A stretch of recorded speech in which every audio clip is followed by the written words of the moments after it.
Mesdames et messieurs, bonsoir et bienvenue dans ce bulletin d'information.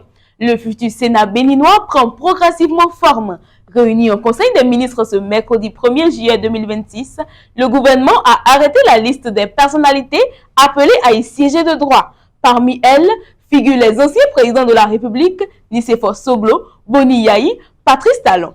Les anciens présidents de l'Assemblée nationale, Adrien Humbedi, Bruno Amoussou, Idi Kolaole et Mathuré Nago, font également partie de cette liste aux côtés de plusieurs anciens présidents de la Cour constitutionnelle, notamment Elisabeth Poyon, Théodore Olo, Robert Dossou et Amunda Issifou. Une composition qui confère déjà un poids politique important à cette future deuxième chambre du Parlement.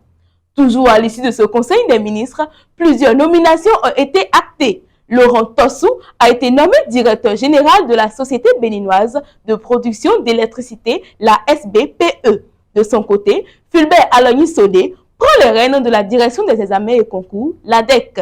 Deux nominations stratégiques dans les secteurs de l'énergie et de l'éducation.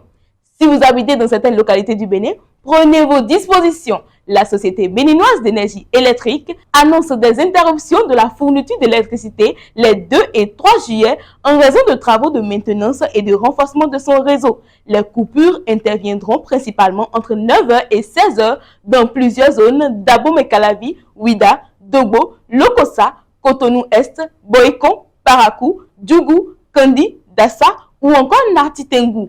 La SPEE invite les abonnés à débrancher leur appareil sensible durant cette période afin d'éviter tout dommage.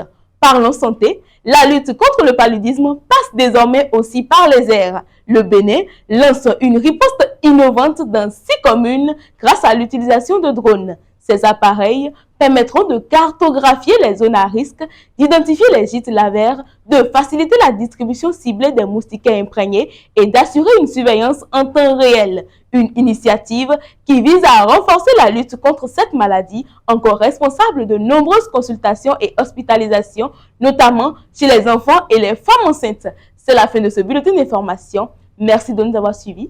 Restez connectés à l'actualité en vous abonnant à Madame Actu sur Facebook, TikTok et YouTube. Retrouvez également toutes nos informations sur www.madamactu.bj.